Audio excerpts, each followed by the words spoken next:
So we've been looking at auctions for a bookshelf that would fit underneath this area here. We're gonna get, the pew is gonna be sold at our booth. It's just there for right now. But I'd like to get a bookshelf so that way I can start putting in some of the smalls. As you can see, they're actually growing quite a bit with all the glasses. So that is what I'm going to start building. I've got a plan of what I want it to look like.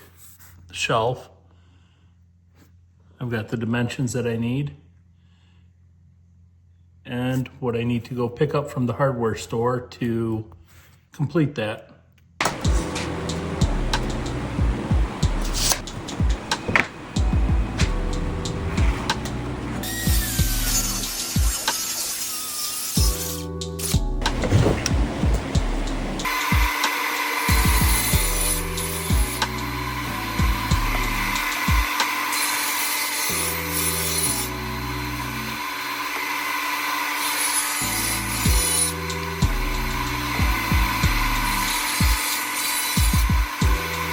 So this is a salvage piece that I got off some railing. As you can see, it's a full semicircle. But what I want to do is I want to cut it off at a 90-degree angle and use it just for some architectural details on it. So I'm going to be cutting these down.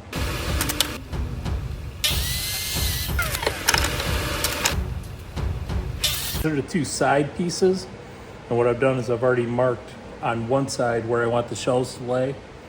So now I've got to go and finish marking them through.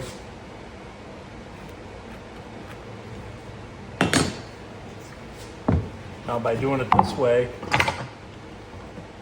I can also make sure that they're level with the lines that I'll draw on them.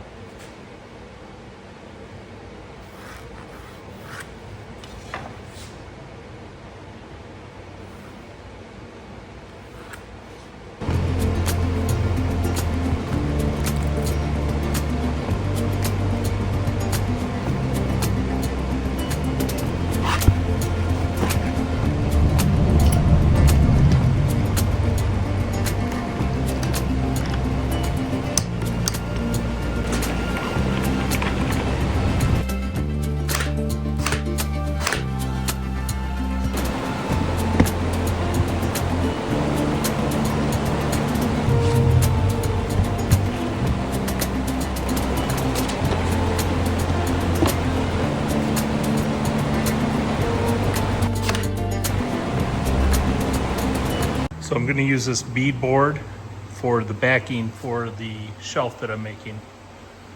So I've got to cut it down to size.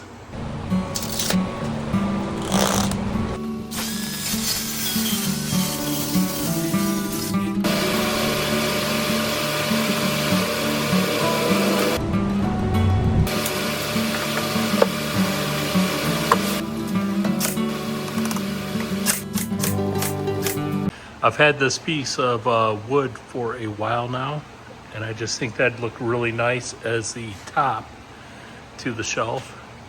I don't think I'll paint this.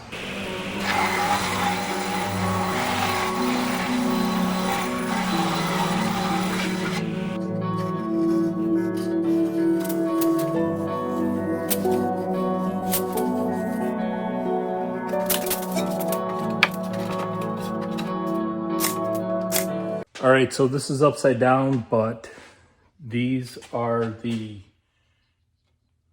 reclaimed pieces that I would like to add on to.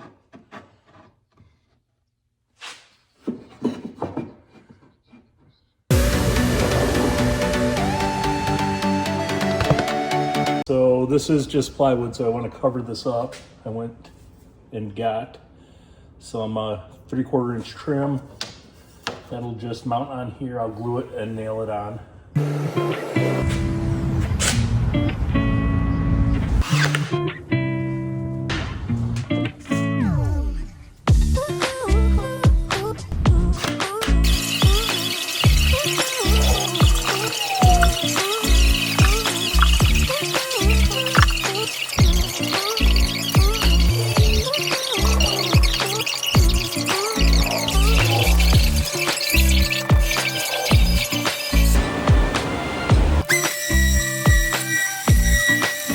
sometimes I think Chris and I need to do a, hey, your turn, tag, you're it.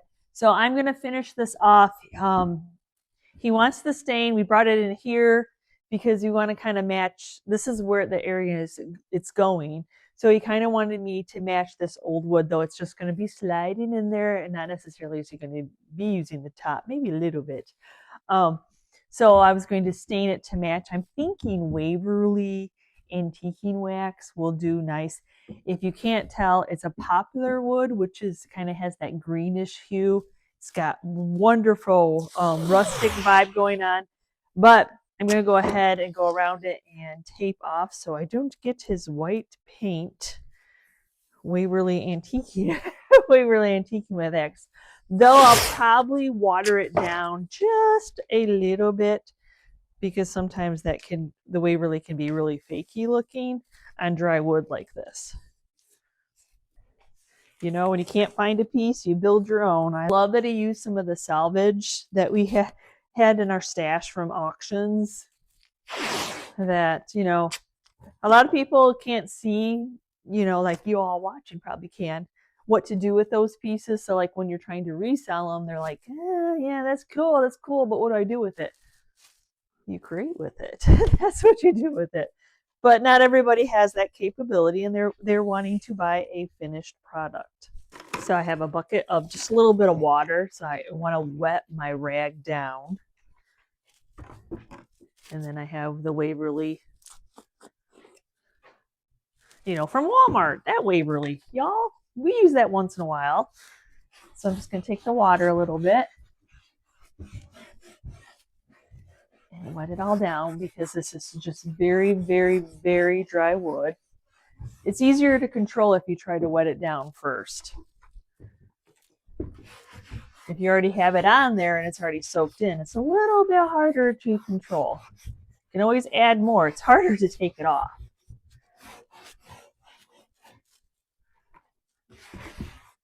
So now I'm just going to pour some on the same rag and then start wiping it in.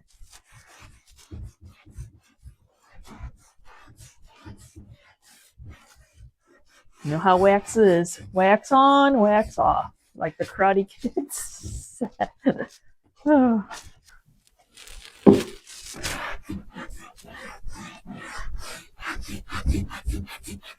I'm going to be putting a protective coat on the white paint of Varathane finishing wax.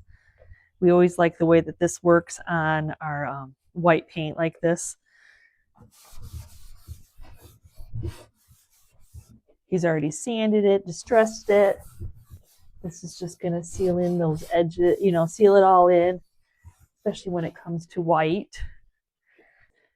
Now, this is Chris's baby. He built this. He had a vision of what he wanted to put on this. So, y'all, I will edit the video as best as I can. I think he did do some talking on it. But, yes, I'll let him style it for you all. It's his collection. Thank you for taking the time to watch this video. Chris doesn't get to do a lot of builds. He still works a day job. So anytime he gets inspired to do something, man, I'm going to support him 100%. So thanks for watching. Stay tuned for his reveal, and maybe he'll even do a little bit of style with me. Maybe. Because he might have to have some more collection to put in there. All right, I will tell Yvonne now it's time for the montage.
Not moldy, they're just some taste good. I'm like 24. Thank you, Ken and Karen.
So I loaded it up and I see that I've got a lot more room. I can store a lot of stuff in here.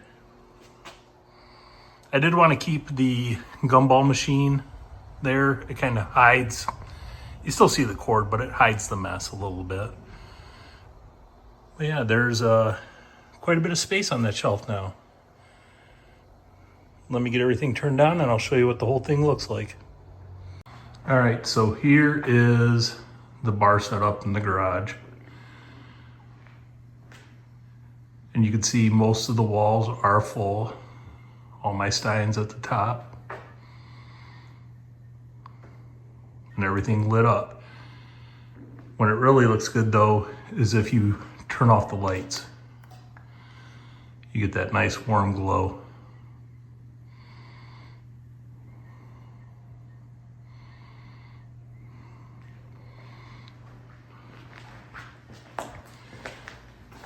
And now the shelf is full.